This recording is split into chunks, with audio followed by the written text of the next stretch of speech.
শুভ সন্ধ্যা sir. আমার নাম MS Sridhar. আমি একজন ব্যাংক অফিসার। আমার উপার্জনটা ব্যাংক থেকে, মানে ব্যাংকের আসল আয় বা সুদ থেকে।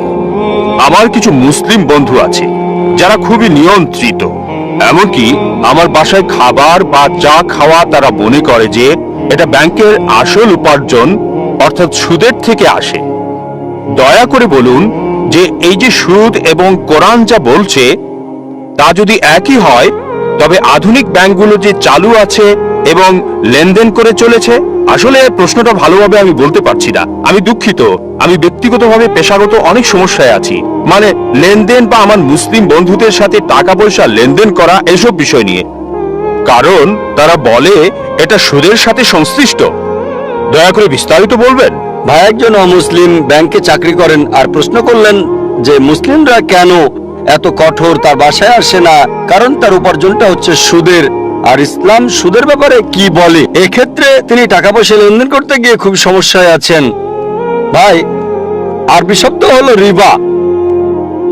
রিবা মানে সুদ এবং অতিরিক্ত আদায়। কিছু লোক মনে করে যে রিবা দিয়ে সুদ বোঝায় না, আসলে সুদ এবং অতিরিক্ত চার্জ দুটোই বোঝায়। সুদ মানে ডিকশনারি অনুযায়ী টাকা উপার্জন, টাকা ধার দেওয়ার মাধ্যমে। চক্রবৃদ্ধি মানে হলো অতিরিক্ত ধার্য করা সুদ, এবং চক্রবৃদ্ধি সুদ উভয়ই নিষিদ্ধ। কোরআনে এই রিবা শব্দটি কমপক্ষে 8 বার উল্লেখ আছে। সূরা আল ইমরান 3 নম্বর অধ্যায় 130 নম্বর আয়াত, সূরা নিসা 4 নম্বর অধ্যায় 161 নম্বর আয়াত, সূরা বাকারা 2 নম্বর অধ্যায় 275 নম্বর আয়াত 3 বার, সূরা বাকারা 2 নম্বর অধ্যায় 276 নম্বর আয়াত, সূরা বাকারা 2 নম্বর অধ্যায় 278 ও 279 নম্বর আয়াত। আমি শুধু শেষ আয়াতটা বলছি, সূরা বাকারা 2 নম্বর অধ্যায় 278 ও 279 নম্বর আয়াত, যে যদি তোমরা চক্রবৃদ্ধি সুদ এবং সুদ পরিত্যাগ না করো তবে যুদ্ধের ঘোষণা করো আল্লাহ এবং রাসূলের প্রতি। সুতরাং যে সুদ দিল বা সুদ নিল সে যুদ্ধের ঘোষণা করছে সর্বশক্তিমান ঈশ্বর আল্লাহ এবং নবীজি মুহাম্মদ সাল্লাল্লাহু আলাইহি ওয়াসাল্লামের সাথে। এটা হচ্ছে ইসলাম ধর্মে বড় গুনাহগুলোর মধ্যে একটি, জঘন্য অপরাধের একটি। একটি হাদিসে আছে সুদের সর্বনিম্ন গুনাহ হচ্ছে জিনা করার সমান, মায়ের সাথে ব্যভিচারের সমান। এখন এর পেছনে যুক্তি কি? আমার ভিডিও ক্যাসেট দেখতে পারেন, সুদমুক্ত অর্থনীতি, কোরআন অনুযায়ী বিস্তারিত সেখানে বলা হয়েছে। যুক্তিতে যদি আপনাকে প্রমাণ দিতে হয় ইসলামের সুদ কেন হারাম, কয়েক ঘন্টা সময়ের দরকার হবে। এখন সম্ভব নয়, কিন্তু সংক্ষেপে বলতে গেলে কেন সুদ নিষিদ্ধ? কারণ এটা ধনীকে আরো ধনী করে এবং গরিবকে আরো গরিব করে। এছাড়াও অনেক ক্ষতিকারক দিক রয়েছে, যেমন আপনি জানেন 80-র দশকে অধিকাংশ ব্যাংক জুয়ার কেন্দ্র প্রতিষ্ঠা করেছিল, মদের বার ইত্যাদি প্রতিষ্ঠা করেছিল। আর ইসলামে আমরা মুনাফা এবং ক্ষতি বন্টনে বিশ্বাস করি। এখন দেখুন, আপনি একজন ব্যাংকার, সবচেয়ে বেশি লোন পায় সবচেয়ে ভালো কোম্পানি। সুদ চালু করেছে, এই ব্যাংকিং ব্যবস্থা চালু করেছে রাজা পঞ্চম জর্জ। রাজা পঞ্চম জর্জ আসল তাই হচ্ছে সে। অতীতে এমনটা ছিল না, কিন্তু বর্তমানে ধনীরা আরো ধনী হচ্ছে। একজন দরিদ্র লোক লোন তুলতে গেলে তার জন্য খুবই কঠিন। দেখা হয় তার কি কি সম্পদ আছে, তার উপার্জন কত। এজন্য একজন দরিদ্রের পক্ষে লোন পাওয়া খুবই কঠিন। আর যদি আপনি বড় বড় কোম্পানিগুলো দেখেন, সবচেয়ে বড় কোম্পানি তারা শর্তমুক্ত কোম্পানি।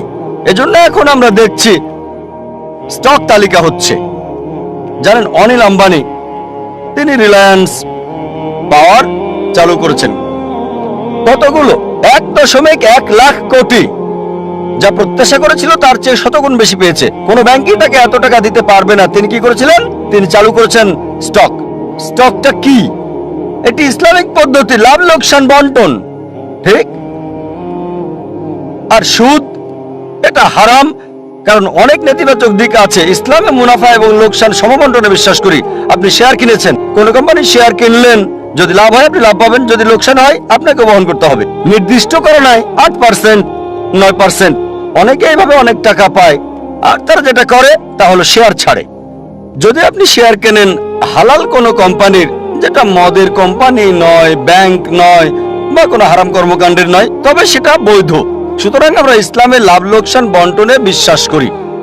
অনিল আম্বানি চালু করেছেন, প্রত্যাশার চেয়ে শতগুণ বেশি পেয়েছেন, ঠিক? 1.1 লাখ কোটি একই সময়ে পেয়েছে প্রত্যাশার চেয়ে 10 গুণ বেশি। কেন? লোকজন ভাবছে যদি অনিল আম্বানির সাথে বিনিয়োগ করি নির্দিষ্ট পরিমাণ 8, 9 বা 10% পাবো না, হয়তো পাবো 20, 30 বা 50%। আপনি জানেন যেহেতু আপনি ব্যাংকার, যৌথ ফান্ডে জিএম বেসিক 1 নম্বর 116% এক বছরে। এ কারণে ইসলামে আমরা লাভ লোকসান বন্টনে বিশ্বাস করি।